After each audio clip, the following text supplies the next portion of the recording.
Sometimes we forget why we're here. It's easy to fall off track. These help us remember. These battle scars don't look like they're fading, don't look like they're ever gone away. They ain't never gonna change. These battles. Growing up, I had a dream, something no one else could see. Tell me what it means when your faith is falling beneath your knees and you can't breathe. Everything you see reminds you of what you're not or something you won't be. You gotta take what you're given, that's how we live it. Don't be mad at the system, it's simply how we've existed. I hear a lot of people talking like they politicians and choose to be an accountant because it's safe in a business. Not because they wanna do it, just because they heard it pays. And who the fuck wants to be poor knowing that's how we've been raised? Society is getting heavy, I can feel the weight. The pressure of success is like 100 million pounds of shame. And that's the reason I'm staying up late, trying to find a way to escape the stereotypes this day and age is making me feel like the only way I'll be happy is getting signed to a label and making money through rapping. I wanna share my emotion because this world is attacking the very principle of life that lets the people be happy. If you don't have a reason to breathe, why even live? These battle scars are impressions of everything that it is.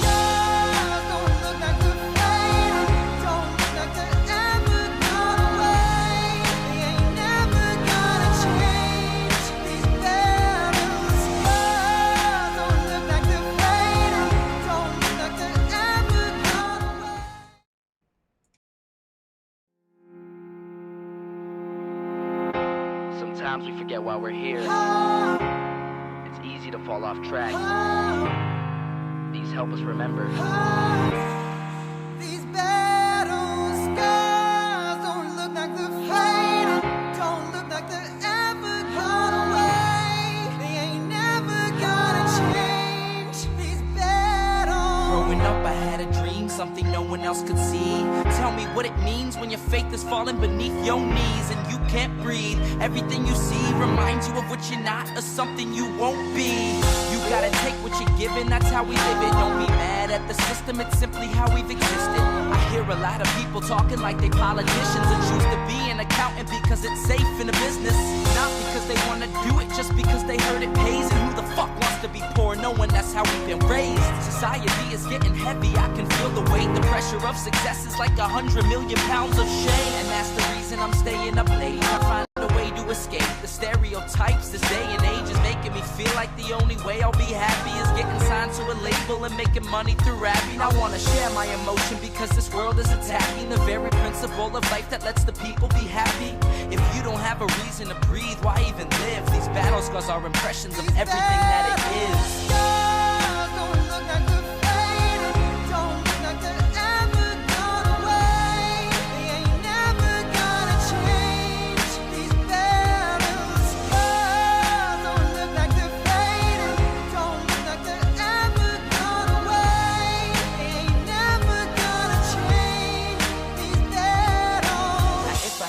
That reached 100 million people, I tell them there's a reason that we're all created equal. Cause some decide to be great and some decide a sequel to an average person's life is simply what they want to be. So you make your decision, all I know is what I'm given. Won't define the life I lead or the way I dwell in existence. I've seen a greater image on the walls of where I'm living, and the words twisted and scripted remind me of something written. Faith is a gift that is given down to the people. If one believes it, one receives it. It's given if it is needed. Don't ever think you're trapped in a life that you never wanted. Your options are infinite, that's some mathematical logic. I'm not saying I'm a prophet, I'm speaking for what it's worth. These lyrics define my prayers and these battle scars on my church. Not saying I'm a prophet, I'm speaking for what it's worth. These lyrics define my prayers, these battle scars on my church. Don't look like they're fading, don't look like they're ever gone away. They ain't never gonna change. These battle scars don't look like they're fading, don't look like they're ever gone away. They ain't never gonna change. These battles.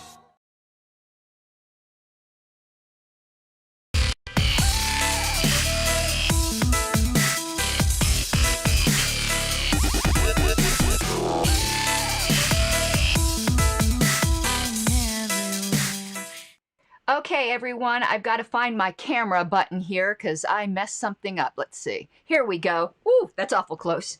Let me scoot. Whoa. I did my zoom on that way too close. Don't want you like seeing my pores. Wow. Okay. Anyway, that kind of like threw me off because I got to get really far back from my computer here. But thank you everyone for, I don't like where I'm at, joining me tonight, and apologize for having to restart the stream because I forgot a setup thing. Stupid, I know. But okay, and hold on one sec. I need to get my notepad here because when I think of things, sometimes I gotta write them down or I won't remember to say them. I want this conversation, and it is in fact a conversation. I need to remind people of that. In the past, there's been plenty of times where I've said something and I've changed my mind. I'm not saying that's going to happen here, but it could. Everything on my channel is a conversation. Something I said 4 months ago, I might not agree with tomorrow. And it would be very helpful in life if we treated everyone that way. People are not frozen in time. People do, in fact, change their minds on things, and you need to allow them to do that. So, we've got a lot to talk about. The context of what we're going to talk about is obviously the Libertarian Party of Kentucky tweet, but it brings in a lot of other subjects. So let's take a look at that tweet. And because I had to like scoot back, I have to like go like this to like interact with people. So sorry, I'm leaning in. I know that's not the best look with my big head right here on the screen, but I would like to pull up that tweet if I could. I just got to find it because I'm at the age where my glasses are either too far away or too close. I think that's it. Nope, that's not it. That's not it. There we go. It's right there. So let's choose this. There we go. And let me put that up there. Scoot this way a little bit. Oh God, I'm such a hot mess tonight. So this is the tweet. And it's amazing to me, the reaction. So I'm going to read the tweet out loud because sometimes people are listening and they're kind of away from their computer, though I'm sure everyone's aware of it.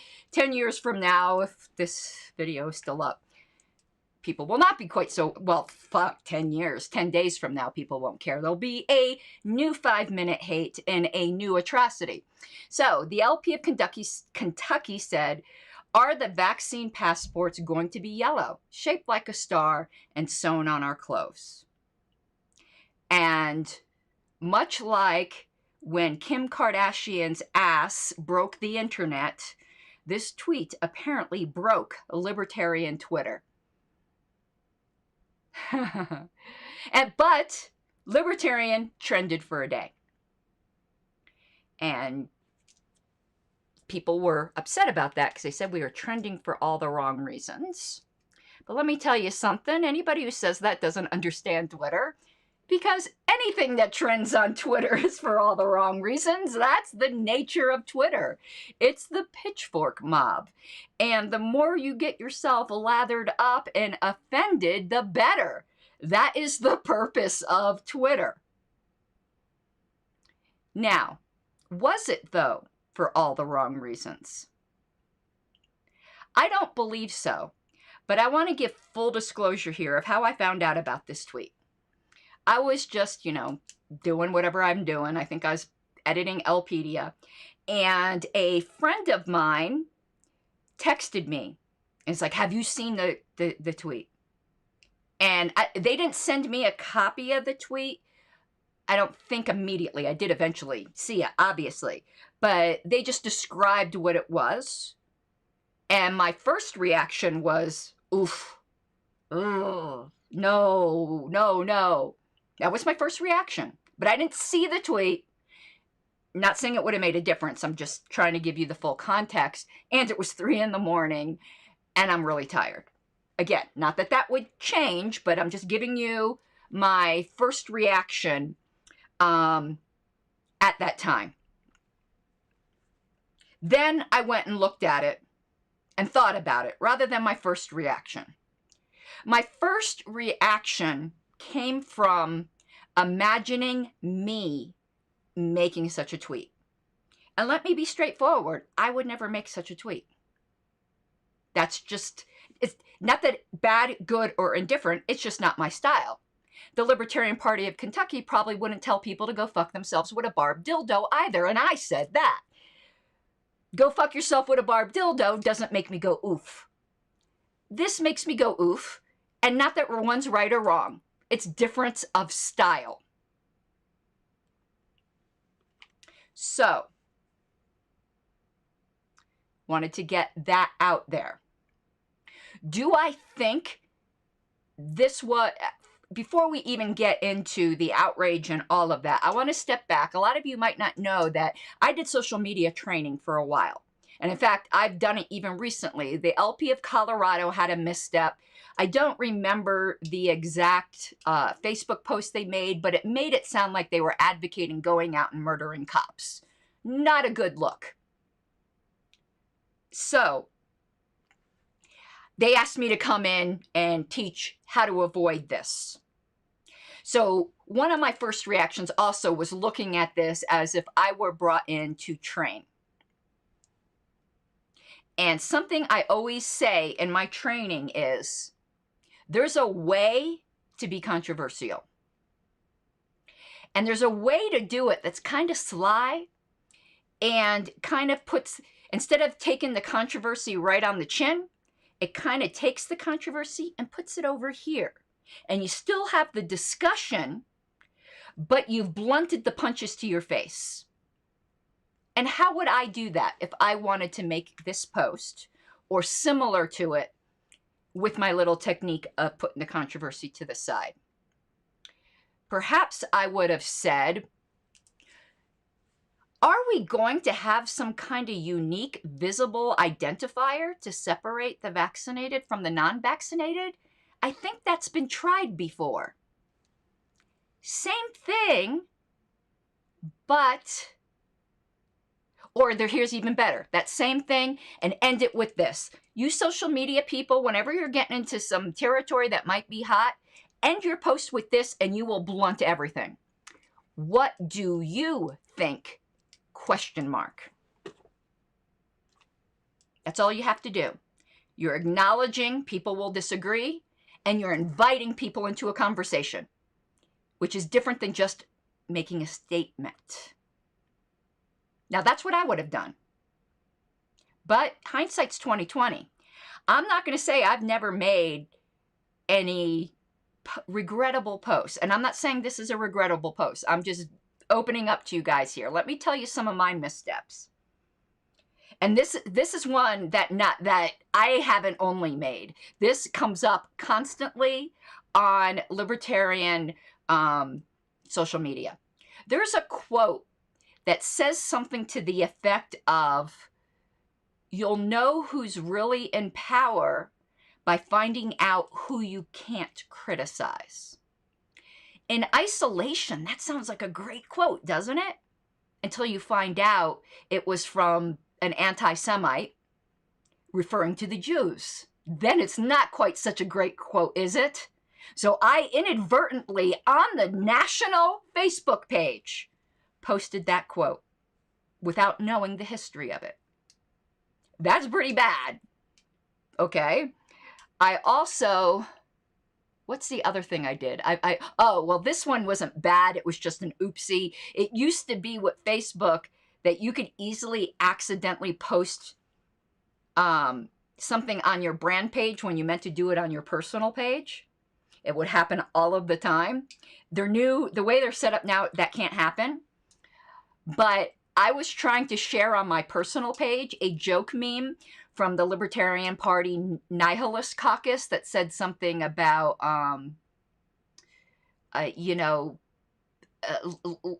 let's all oppose the cult of the omnipotent state while we're staring into the endless abyss of death, or something like that. And I posted that on the national page. I realized it within 2 seconds and deleted it, but shit happens. Okay, now I'm not saying this is anything like that. I'm just saying none of you people are perfect. And in everything I'm going to say today, the key is charity covers a multitude of sins. Or the Bible quote is grace covers a multitude of sins, but I'm just going to say charity. And we're going to get into that. So, about this tweet. Multiple accusations. I'm going to deal with the first one. Well, this isn't the first one. I'm going to deal with the stupidest one first. And I'm going to say it's stupid because it's stupid. And what I think it is us just being eager to be offended. And when I say us, I mean the world today, not anyone specifically. And that is the accusation that comparing things to the Holocaust that you, whoever you are out there, don't agree should be compared to the Holocaust is anti-Semitic. That's the nuttiest thing I've ever heard. Why do people compare things to the Holocaust? They do so to say that, let's say the Holocaust is Y. People compare X to Y because they think X is really bad, which means they think Y is really bad. Since when did it become anti-Semitic to acknowledge that the Holocaust was really bad? I don't think that's something like white supremacists do they? I mean, last I heard, their shtick was Hitler did nothing wrong. I guess these white supremacists are all walking around reminding everyone the Holocaust was bad. It's nonsensical. Use your brain. This tweet might be a lot of things, but one thing it's not is anti-Semitic. And I'm going to say some strong words here. People who claim that might not have really thought about it. But now that I've said the argument, if you still go around saying that, you're a slanderer. And you ought to be ashamed of yourself. You want to know what you're doing? You're saying they're diminishing the Holocaust. You're fucking diminishing real anti-Semitism, which exists. This tweet ain't anti-Semitic. What's anti-Semitic is when people go and shoot people at a synagogue. I can be outraged too. Did you like it? So, it's not anti-Semitic. That's just dumb. You're dropped on your head as a baby if you think this is anti-Semitic. And I don't think anyone really thinks that either. I just think it's the offense du jour to you. If you can find a way to call something sexist, racist, anti-Semitic, I'm sure there's a few other is and ets that I didn't throw out there. So now we got that out of the way. Here's what's funny, because I said this on purpose a minute ago where I said comparing something to the Holocaust.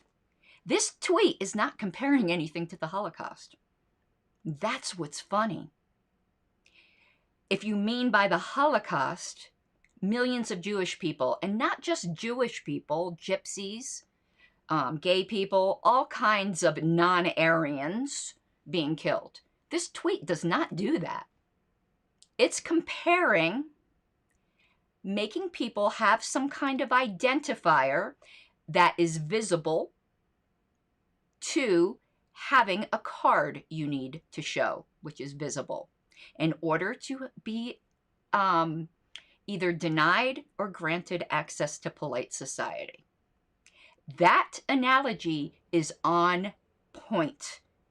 Something Americans need to learn is the meaning of the word analogy. Analogy does not mean exactness in any scope. And in fact, the power of an analogy is that it compares things that are obviously different to show a similarity. Look it up. That is what an analogy is.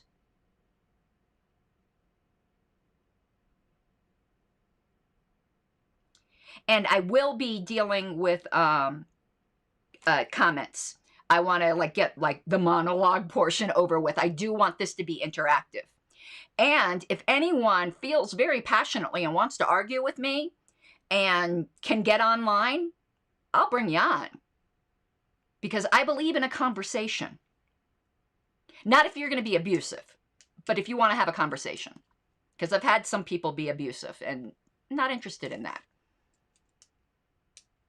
And if you come on, I won't say things like that's the dumbest thing I ever heard. I'm doing that in my monologue. I realized I was a bit of a hypocrite there where I said don't be abusive, and I probably got a little too strong earlier. I own it.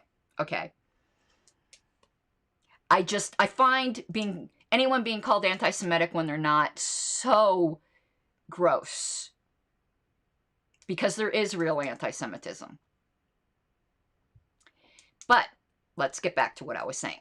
This post is not comparing vaccine cards to the Holocaust. This post is comparing dividing citizens into groups in which some citizens have more rights than others. You can make a comparison to Animal Farm just as easy. It's obvious. An analogy is not necessarily obvious, and that was about communism. I bet you if they made an Animal Farm analogy, someone would get all upset and going, are you saying these cards are communist? Because that's what Animal Farm was about. No, it would be about all animals are equal, but some animals are more equal than others.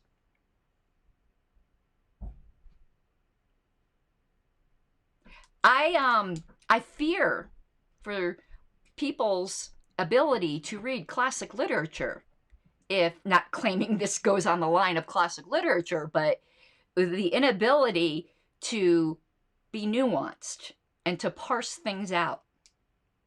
Now, let's pretend that this tweet actually did compare vaccine cards to the Holocaust. It didn't, but that's called nuance.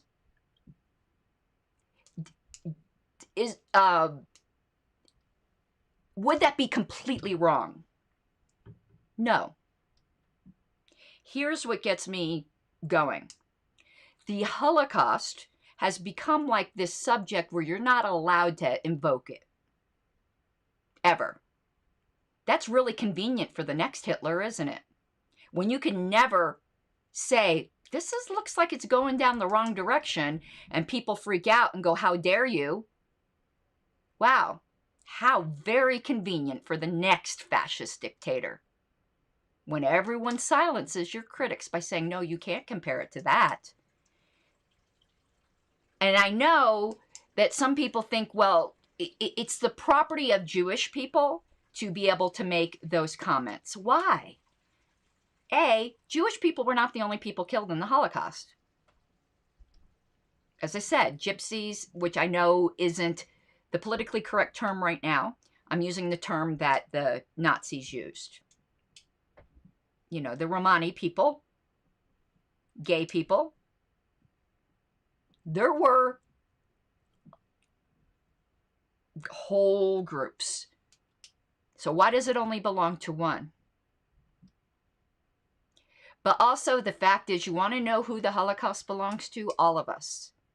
As an example of the utter evil that humanity can be capable of. It belongs to humans, as an example. Oftentimes when there's a tragedy, and now I'm not talking about the Holocaust, I'm talking about just your everyday tragedies. A little girl gets kidnapped and murdered. Oh, well, I'll give you an example. Adam Walsh, that little boy, America's Most Wanted son. A lot of people don't know he had a son that was kidnapped. He was separated from his mother, got kidnapped out of a mall and found beheaded. And his father said, my son is not going to die in vain. I'm going to turn good out of this.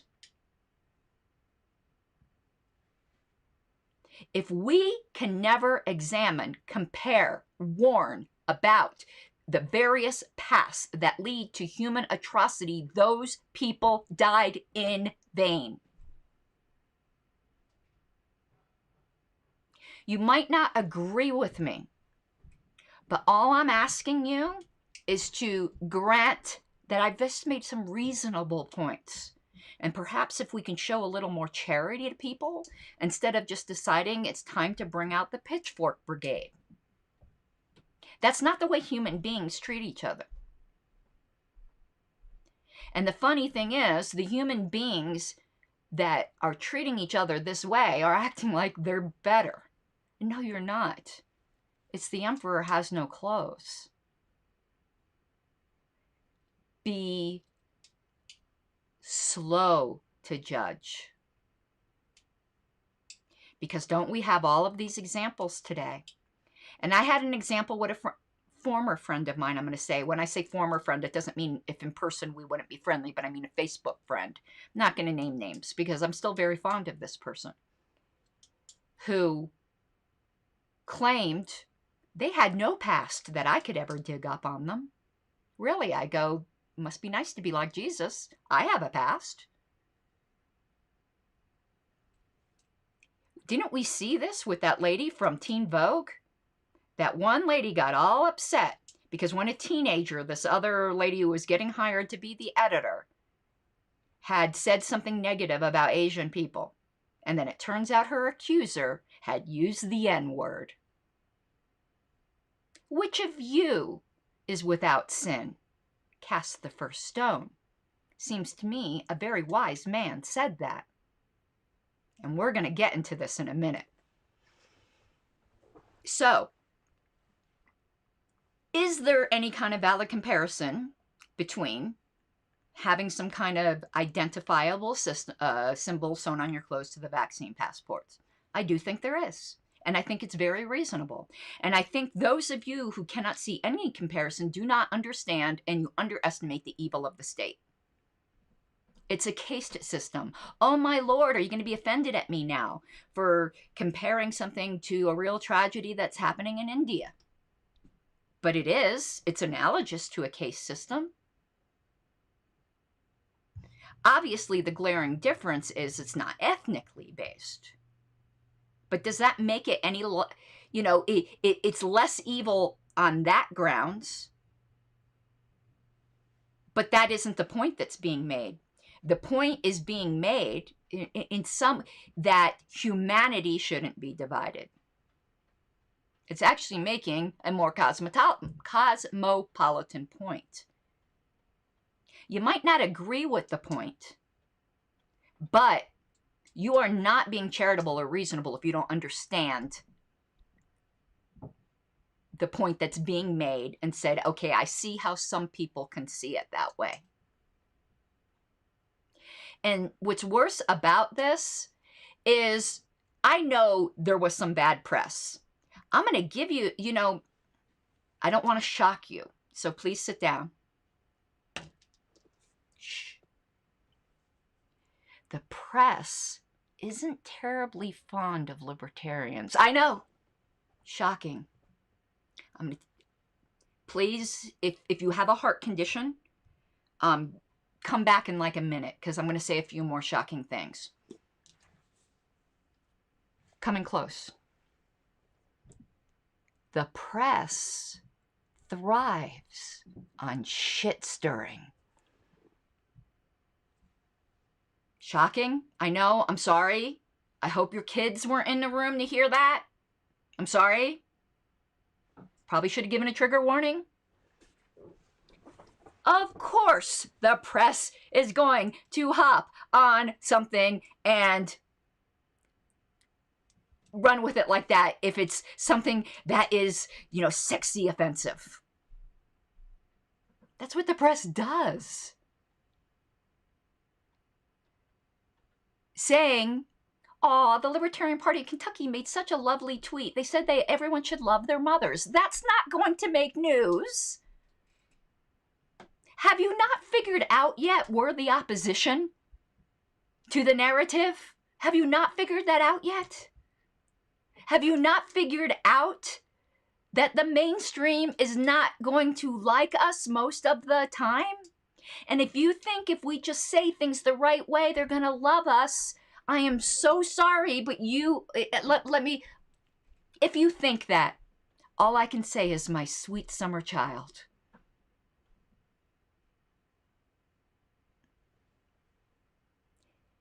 we are not going to sweet talk what Dave Smith calls the cathedral. It's not language I particularly use because to me, most people don't know what you're talking about, but this is mostly libertarians here will know what I'm talking about. The establishment is not going to love us because we're anti-establishment. And if you have a corn cob up your ass, walking around worried about how we're going to keep the establishment from hating us, I'm sorry, my friend, but you've lost the plot.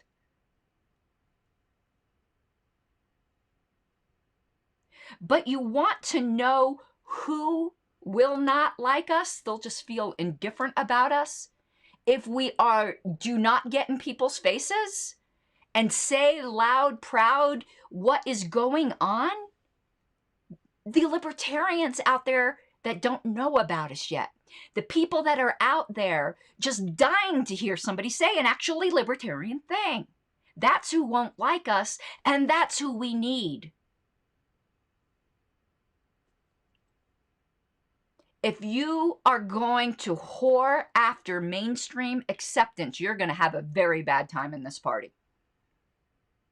A, for two reasons. One, it's not going to work. And B, there's always going to be people like me that are going to continually frustrate you, that will not play that game.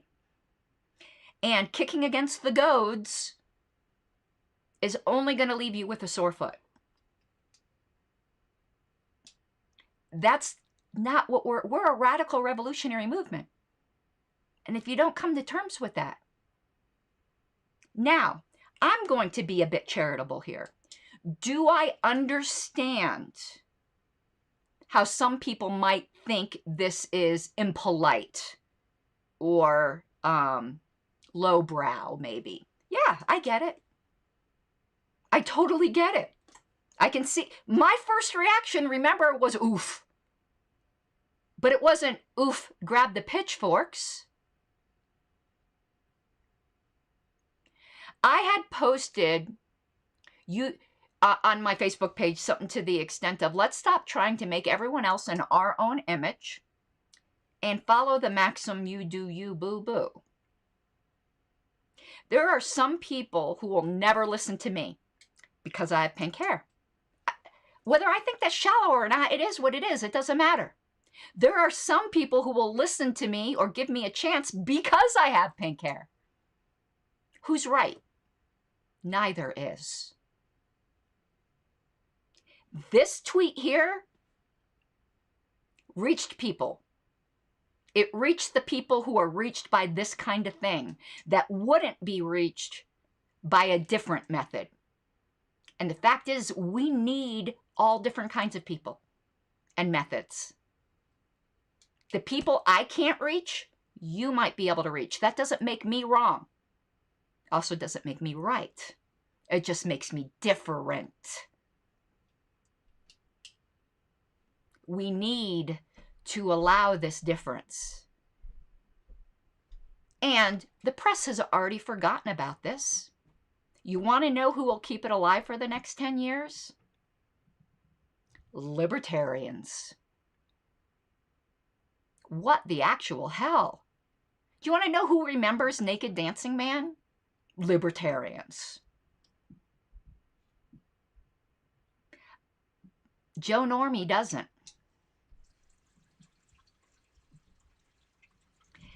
I'm going to bring up a few other things before we go to comments. I hope that you will have patience with me because I'm going to interact with all comments. And again, the invitation's out there. Just put into chat.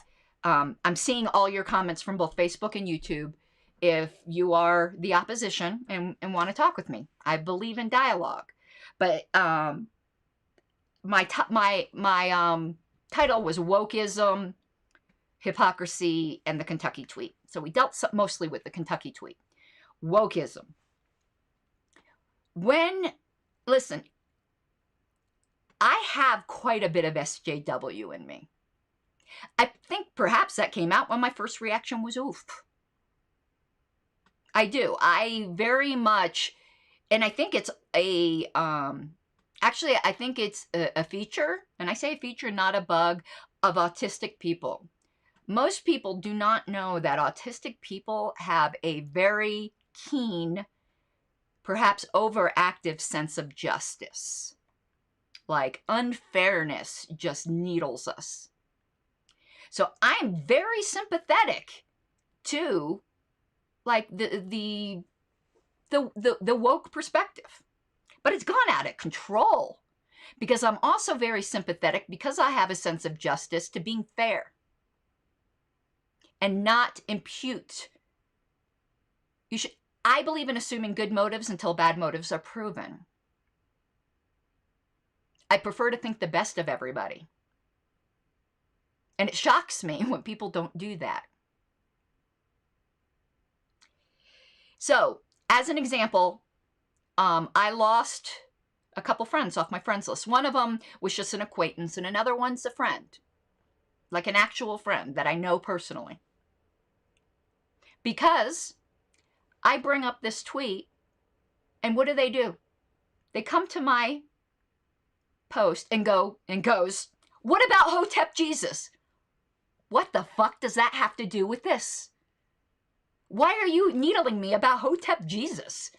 I know nothing about the guy except for a few screenshots. Some friends of mine think it's a good idea to have him as a speaker in California, and that's my problem. How?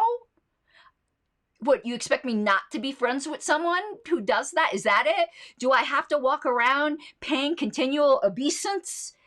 Why are you asking me about Hotep Jesus? I have nothing to do with Hotep Jesus. I don't even know the guy.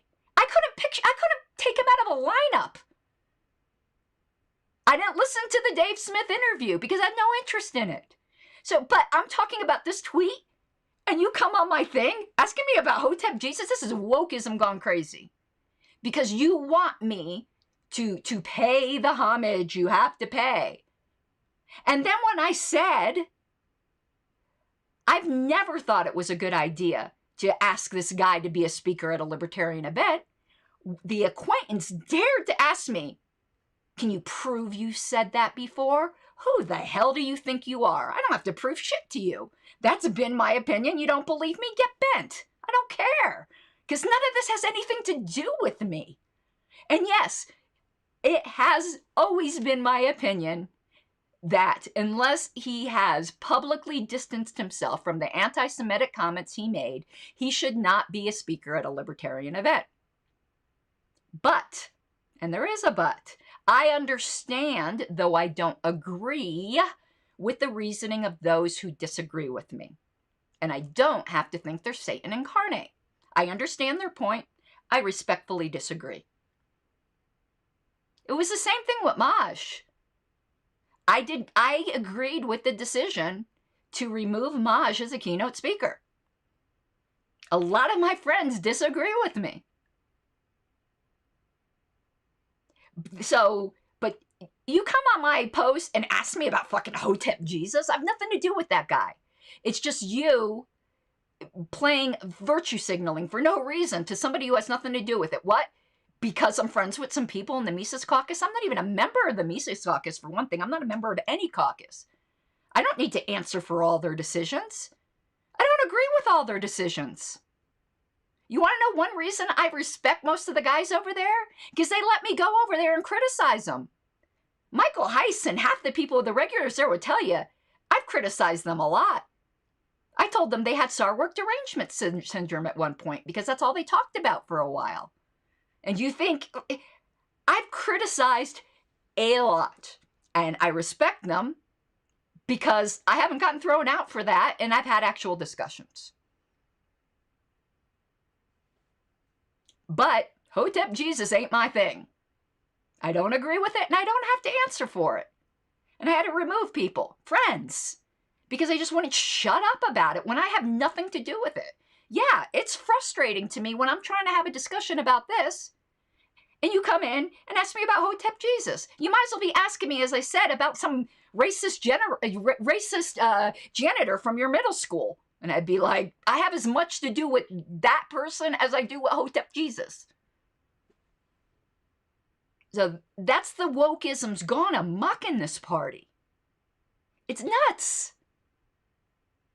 Yes, we should be concerned about treating all human beings with dignity, but you want to know what that also entails, Mr. Wokester or Ms. Wokester? Treating the people you disagree with dignity as well. And that means giving them the benefit of the doubt, conceding when they're making a reasonable point, and learning how to respectfully disagree. There are actual racists, sexists, and anti-Semites in this world, but they're not as common as you think they are. And when you call everyone that and jump to that conclusion, you allow them to blend in. Save the venom for the people who really, really, really deserve it. And let me tell you something. 99.9% of the time, it's not your fellow libertarians, for fuck's sake. Okay, a few other things. I want to bring some things up. Sorry, my big head's coming into the screen again. It's because I'm too zoomed up. So we dealt with wokism. We dealt somewhat with the Kentucky tweet. Now I'm going to deal with hypocrisy. One of the people, and I usually don't like naming names, but I'm going to name a few names here because it's necessary. The people tend to get frustrated with me because I don't name names. I like talking about problems because problems usually aren't about one person. But you want to know one person right now who's been having a cow and being very virtue signally and self-righteous about being offended by this tweet? Our former chair, Nick Sarwark. Interesting. Methinks you live in a glass house, Mr. Sarwark. Let me show you something. Okay, let me 1 second here.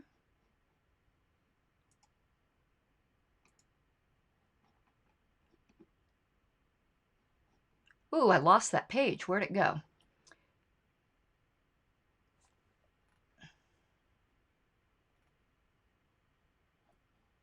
Oh, 1 second here. Why can't I find it? Give me 1 second. I lost the link and I need to find the link one time here. Shit. Let me do a different Google search. So,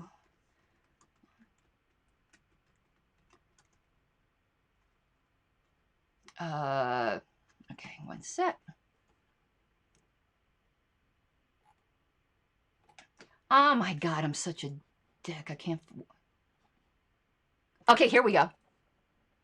Well, this is the Reason article, but we'll find the Salon. 1 second.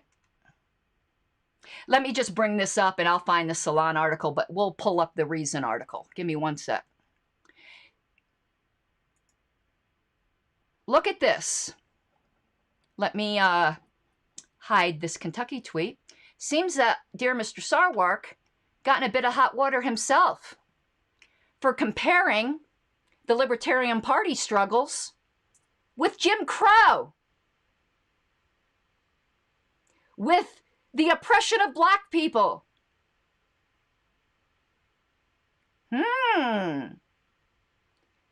Glass houses. Has he apologized for that? I'm not saying he should, because I thought his comparison was fine. It was over the top, but it was over the top to prove a point. But interviewer found it offensive that Sarwark compared treatment to that of pre-civil rights blacks and women, which he did. Where's the woke crowd? Because right now he's their hero. And apparently with the woke crowd, you could go back to shit you said when you were a teenager. Don't be hypocrites. Go on. Go run along now. Pitter patter. Let's get at her. It seems the people that virtue signal the harder have quite a few little skeletons in their own closet. Right? Let's pull up. Now I'm going to give another example. And I haven't followed this person in a while, so he may have distanced himself from this person. But there's a certain group that is hating on the Kentucky tweet, not because of the Kentucky tweet. They're hating on the Kentucky tweet because the volunteer who did it is a member of the Mises Caucus, and they hate the Mises Caucus. We all know this group. And I'm not going to name, whatever. We all know this group. Somebody that is at least friendly or adjacent to that group, I don't think this person's a member of the Libertarian Party anymore, is Adam Bates. We all know Mr. Bates. Well, you want to know who Mr. Bates championed for the longest time? He might still. Linda Sarsour. Ooh. Have they got on Mr. Bates about his champion of anti-Semite? She said some very spicy things. When's he getting canceled? When's he going to get the outrage? Ah. Come at me about Hotep Jesus, which I have nothing to do with, unless you've gone after Mr. Bates about Linda Sarsour. Get the fuck out of here. And I'm not saying you should. Let him be friends with who he wants to be friends with. He has never said anything anti-Semitic. But he has told me I should divorce my husband because he's not open borders. And yet, you're friends with this guy. But you're worried about a Kentucky tweet because you have a corn cob up your ass about the Mises Caucus. And it's making you be uncharitable. So let's see what else we might have here. Let me see what other links I pulled up. 1 second. What's this? Oh, here we go. It's not just the Holocaust that people get upset about. People get upset about comparing things with apartheid. That's why I put in my thumbnail for this video, I should have pulled up that picture, but you all saw it in the thumbnail. It's a bunch of Jewish folks over in Israel protesting the COVID vaccine passport and saying it's apartheid. Are they racist? Are they comparing themselves to systematically, people, you know what happened with apartheid? They're making a racial comparison. Is that what they're doing? Are they anti-black? No. But what's interesting that happened in this article, the dispute was whether or not you could compare apartheid with genocide. And they start getting into a body count. What? Who's the permission people? What you can compare to what? What's the point of history if we can't talk about it and learn from it and draw parallels? Okay, one other thing here. Can you compare the African slave trade to the Holocaust? I think you can. What do Jewish people think? Can you not? Or can you? I don't know the rules anymore. Let's see what else here. What about this? Can you compare the concentration camps where people were waiting to get put into ovens with the Japanese internment, which was bad, but they weren't gassed? Or is that a no-no? Is it anti-Asian or anti-Semitic? I'm so losing track. What about this? 1 second here. Oh, here we go. Well, this is something else different. The caste system and Nazi Germany. Can you make that comparison? There was a well-known author who did. But let me tell you what's going on here. There is something called high context and low context culture. And social media has its own culture. And the people who are we're getting back to the Kentucky tweet now, and then I'm going to get to questions right after this part. The people who are getting offended are reading something on Twitter, which is the epitome of low context, because you only have so many characters. You can't infer things on Twitter because they probably didn't say everything they wanted to and all the clarifications they might want to, because you're limited by characters. You do not fairly read anything into a tweet. You read into it what they said, and that's it. Twitter is low context.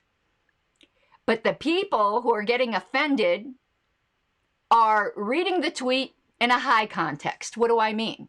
By the very fact that they said they're comparing vaccine cards to the Holocaust. Oh, my screen went dead here. 1 second. No, they didn't. Did you see the word Holocaust there anywhere? I didn't. But what they did is they made inferences. They said, oh, okay, Star of David, yellow stars, that happened in Germany, which happened during the Holocaust. Therefore, vaccine card Holocaust. You see what they did? They imported a whole context in there that was never in the tweet. And in, say, a book in long form, you certainly could make that inference, but not on Twitter. Let me give you an example of a classic. For those of you who are religious, you'll know what I'm talking about. A classic high context, low context clash. There are certain atheists, and I'm not criticizing atheists writ large. I don't get into that battle. But I used to own a theology forum, so I'd get to see these debates a lot. And there were some atheists who would say, how could Jesus be God if on the cross he asked why God was forsaking him? A very low context reading of that saying. When in fact, what Jesus was doing was quoting the first line from Psalm 22. By saying that, he intended the audience to think of the entirety of Psalm 22, which was about how God really didn't forsake him. But you see a contradiction or a problem when you read a high context statement in low context. But the same thing happens vice versa. Let me give you an example you might be able to relate to. If I say, slow and steady wins the race, a lot of you just thought about a rabbit and a tortoise, though I didn't mention a rabbit and a tortoise. Why? Because you brought in a whole context in it about that race in which the lesson of the race was slow and steady wins the race. And you immediately thought of a rabbit and a tortoise. I didn't say that. That's a high context. Okay.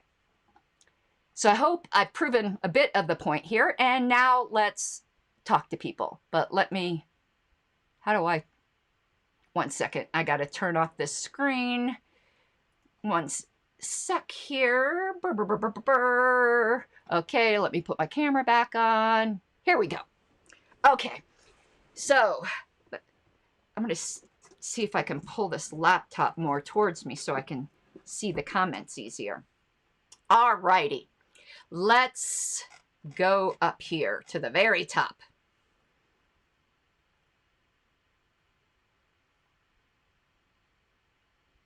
Keep going. And if somebody thinks there was a comment, some of these I'm just taking as conversation that I didn't address and you think I should, just alert me. I'm going to put up some comments here that are generally in support as well. So, you know, Dave said, I agree with you, it doesn't refer to the Holocaust. It doesn't. It's referring to a piece of a historical milieu. And here's correct. That rabbi who discussed this with Dave Smith said it minimized the Holocaust, but it wasn't referring to the Holocaust at all. But, well, I don't want to say at all, because it obviously is a piece of the whole historical context, but it wasn't referring to killing people. But that same rabbi said it would have been okay to compare it to China or to things that happened in Russia. Why is that okay? Why is it okay for a Jewish person to say you can use, well, you can use some other ethnicity's tragedy? Why? I found that not very consistent. Are you aware of like what happened during the peasant like famine in Russia? More people died in that than died in the Holocaust. But it's okay? And there was no identification cards or anything like that. Why would that be comparable? I don't see that as comparable at all.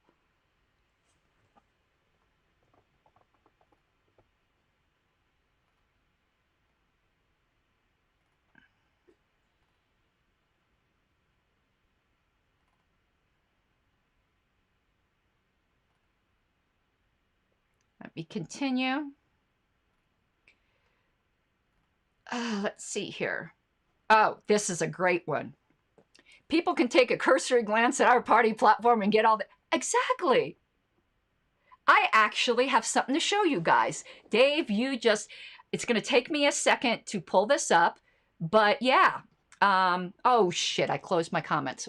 It doesn't lose them. I just got to open the window again.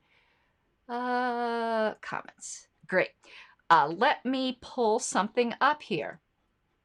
Give me one moment because I got to find where I have it saved on this computer. I think it's in show assets.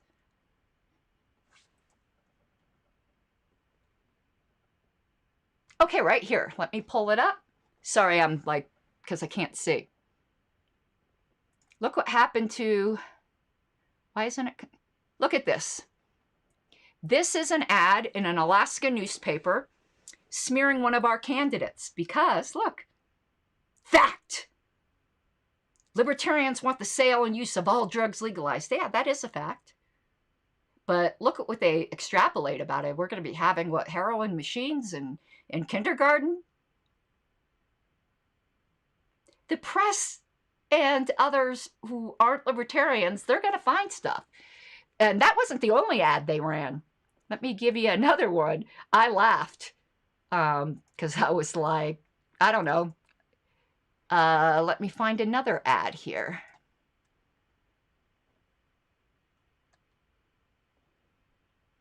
Okay, here we go. Look at this. Talk about scaremongering. This is also from Alaska. Look at this. Yeah, this is the world libertarians want, right?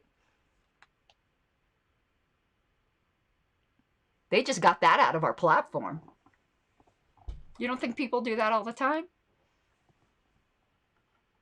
So thank you, Dave, for that. I'm going to be doing these ads in my next historical show, but it was interesting that it was relevant to hear.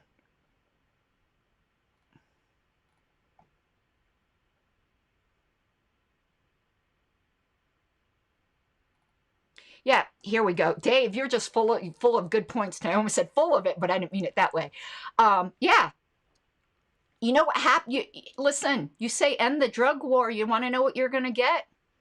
You're going to get the bereaved mom who lost her kid to drugs, telling you what a monster you are.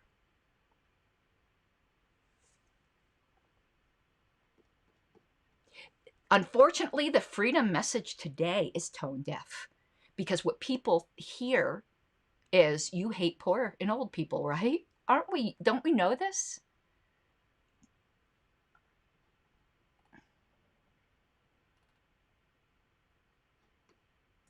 Jared asked, portions. And I talked about that before, where the rabbi had said how you could compare it to China or Russia. You just can't use Germany. I don't find any comparison with Russia at all. And that's funny, is I could get all lathered up. I'm of Russian descent. Could I go, how dare you? I don't do a good Russian accent, but am I anti-Russian now because I was that insensitive? So why does he get to use my history? Because it belongs to all humanity, not to me.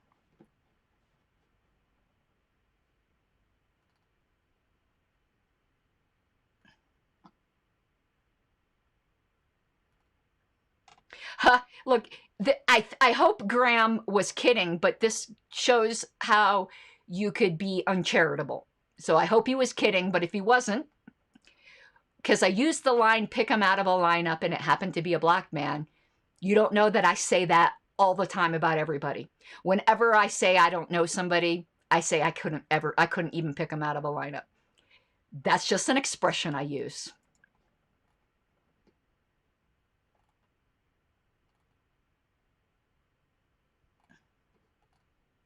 Okay, that seemed to be, oh, let me hear, you're the only radical revolutionary at the national level.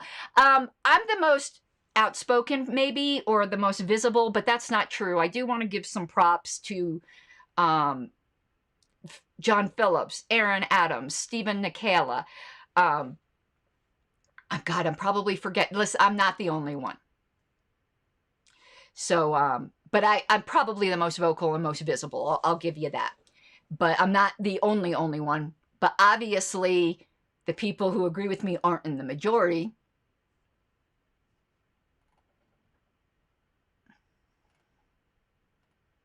And here, I've heard this as well, that Hotep Jesus perhaps is walking back those statements. But here's the thing. I don't care.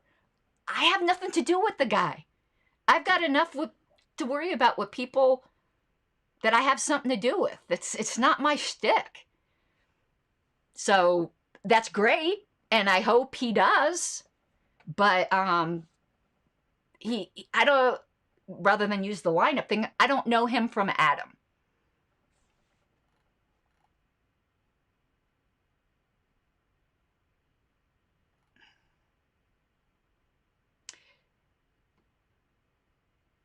Okay, that seemed to. I'm going to see if there's any further comments, and I'm racking my brain a bit. Let me just infuse some caffeine. See if there's any other points I wanted to make, but I don't think so. So I'm just gonna ramble a bit, and we'll see if there's any other comments. Otherwise, we can take off in a few minutes. So my lesson here is treat other people like human beings. Don't jump to conclusions. Let people, even people you disagree with, are not so stupid that they walk into walls face first. They usually have very good reasons for believing as they do. You might not agree with their reasons, but grant them the presumption of a rational human being. And when you judge someone's comments, it's often a good practice to do what Sam Harris said and strong man rather than straw man your opponents. And put yourself in their shoes to look at the problem with their presuppositions and see if their statements follow. Obviously, they don't follow from your presuppositions. That's the very item under controversy. You can't assume your conclusions and then point to your assumptions as proof of your conclusions. That's circular.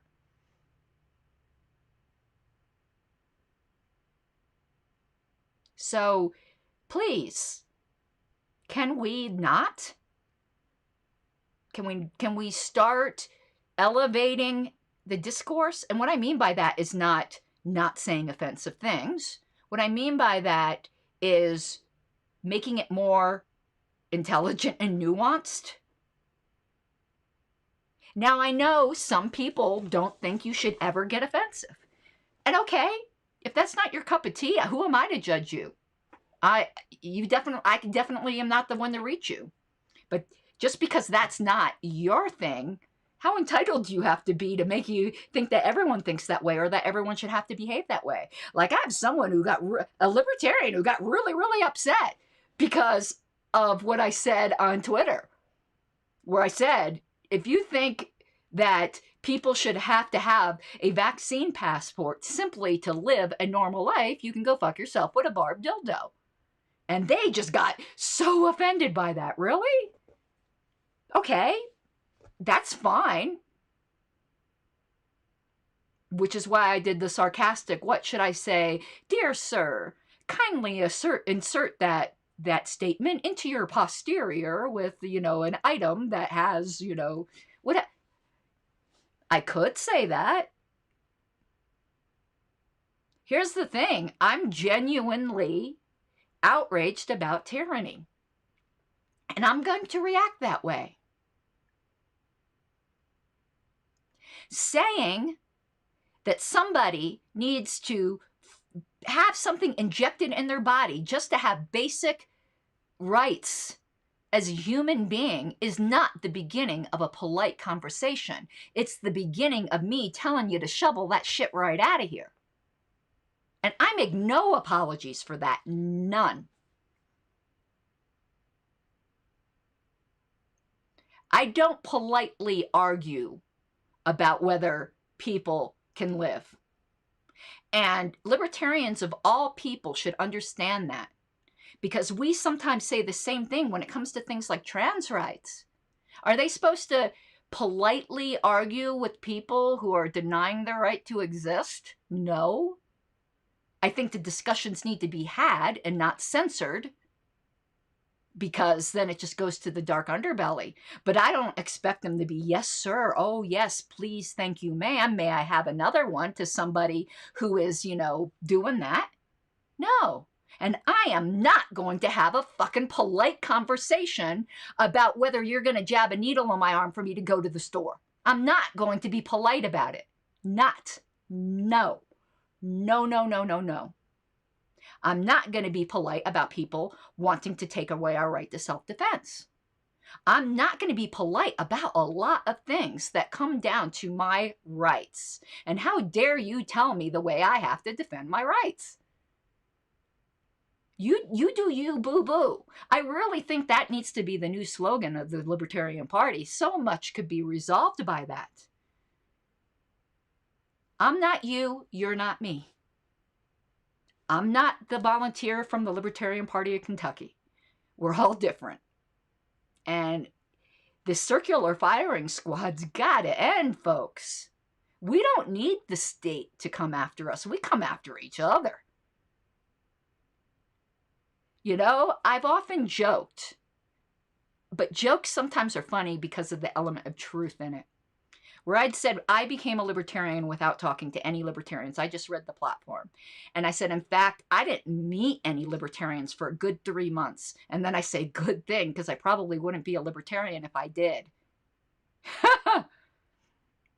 I am grateful I didn't know any libertarians for the first 3 months. We're brutal to each other. So let me check to see if there is anything else, and then I've got some closing things that I hope you'll indulge me with.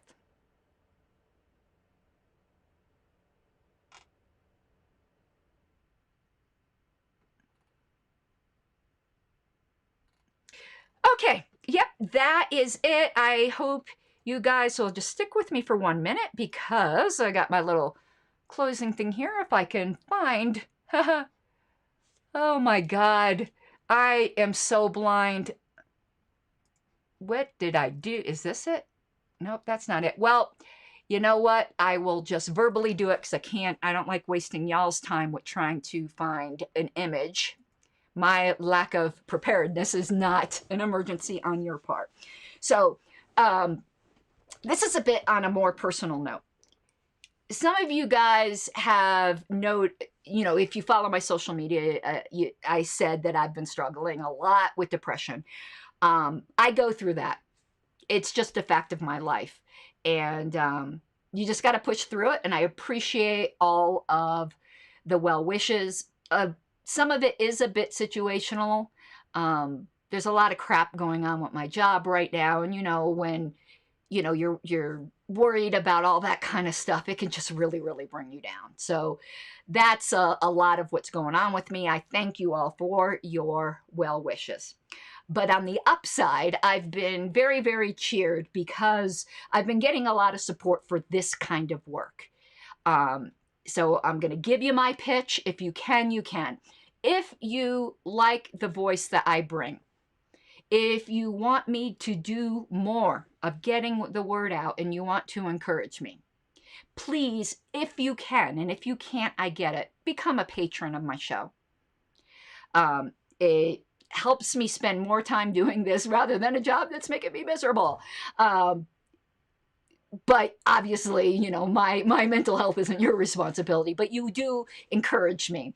I'd gotten some more sponsors over this week, and that's what I wanted to show. I wanted to put up my thank you graphic, which I'll just do in another show, because I like giving credit.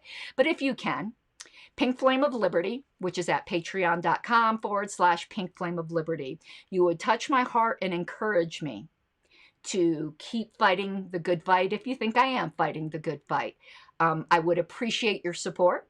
Over there, we have some bonus content where we're going to be going through a lot of books. And I have some rare books that some of you might not have seen. And we're right now reading through Fear and Loathing on the Campaign Trail, 1972. I do a lot of historical stuff. You know, that's my primary thing. That's all I'm going to do. I'm not going to keep badgering you. Just patreon.com/Pink Flame of Liberty. I thank you all for the support you've given me. This isn't about Patreon. This is just about being my friends. It's not easy sometimes taking the blows. The fiery darts of friendly fire. So thank you for supporting me. I'm not perfect. I will disappoint you. Sometimes I disappoint me, obviously. But if we can start showing each other more grace and charity, we'd be a much more effective party, don't you think? I think so. And I have to earn that lesson myself, too. I'm not perfect. I'm not perfect at all. Very still rough around the edges, but thank you, everyone. I appreciate you all, and I hope you have a good night. Bye-bye. You gotta take what you're given, that's how we live it. Don't be mad at the system, it's simply how we've existed. I hear a lot of people talking like they politicians and choose to be an accountant because it's safe in a business.